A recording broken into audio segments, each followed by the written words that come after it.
Salam sejahtera, terima kasih karena bersama dengan saya di Nazilin Unity Channel. Tipu 10 juta ringgit, Menteri tidak pernah lantik Tan Sri jadi penasihat. Wow, ini satu isu yang luar biasa apabila ia melibatkan satu penipuan berjumlah 10 juta dan Menteri pula menjawab perkara tersebut. Menteri Sumber Manusia Steven Sim tidak pernah melantik mana-mana individu sebagai penasihat beliau. Menjelaskan perkara berkenan, Setiausaha Akhbarnya Abdul Hakim Abdul Rahman berkata, pihaknya mengambil maklum mengenai kenyataan yang mendakwa seorang individu ialah penasihat kepada Menteri Sumber Manusia. Sebarang persoalan tentang perjawatan dalam pejabat menteri atau Kementerian Sumber Manusia boleh ditujukan kepada saluran rasmi kementerian, katanya dalam kenyataan hari ini. Penjelasan itu susulan laporan sebuah portal yang mendakwa seorang ahli perniagaan bergelar Tan Sri yang dipercayai menipu wang orang ramai sebanyak 10 juta ringgit ialah penasihat kepada Menteri Sumber Manusia. Pada 29 Mac, dilaporkan Polis Diraja Malaysia PDRM menahan ahli perniagaan berpengalaman selama 30 tahun dalam industri minyak dan gas itu yang menipu wang dengan alasan untuk diserahkan kepada polis bagi menyelesaikan kes penggubahan wang haram. Sementara itu, Ketua Polis Negara Tan Sri Razaruddin Hussein mengesahkan satu sidang media berkaitan kes berkenaan akan diadakan dalam masa yang terdekat. Wow, ini satu isu yang pasti akan panas dan akan menimbulkan pelbagai polemik sekali lagi di Malaysia. Apalagi ia melibatkan satu penipuan sebanyak 10 juta. Menteri pula telah menjawab, Menteri tidak pernah melantik Tan Sri jadi penasihat.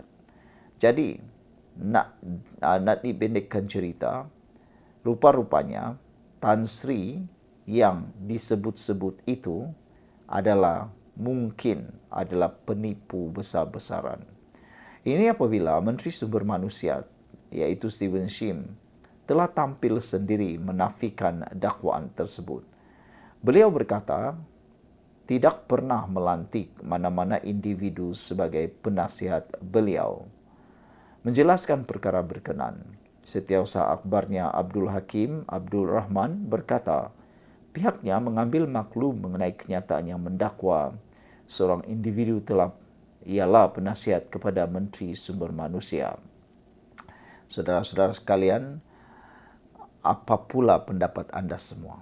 Semua ini ada kaitannya dengan penjelasan susulan laporan sebuah portal yang mendakwa seorang ahli perniagaan bergelar Tan Sri yang dipercayai menipu wang orang ramai sebanyak 10 juta ringgit. Ialah kononnya penasihat kepada Menteri Sumber Manusia.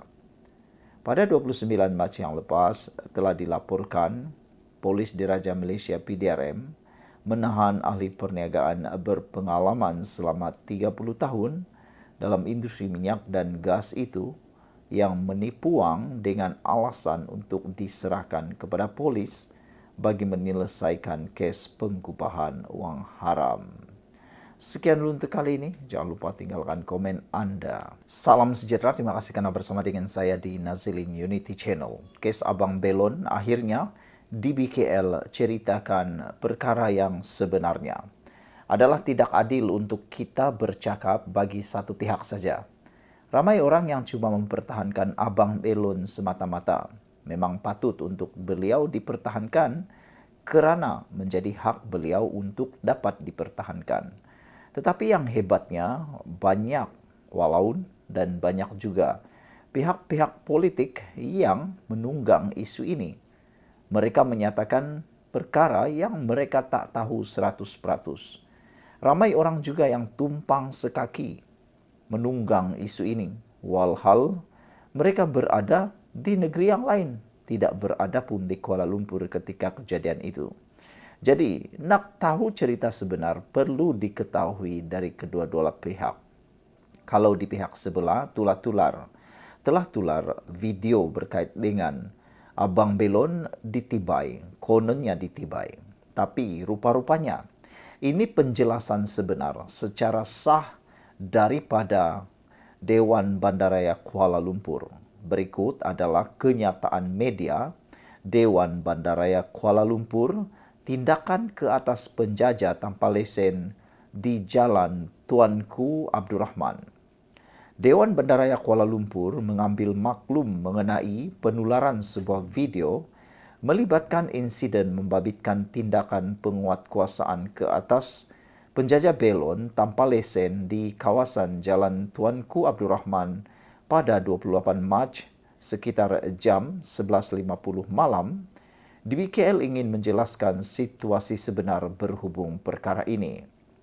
Ketika melakukan rondaan berkala, anggota penguatkuasa Dewan Bandaraya Kuala Lumpur mendapati kehadiran beberapa penjajah tanpa lesen yang menjalankan aktiviti perniagaan di laluan pejalan kaki Jalan Tuanku Abdul Rahman.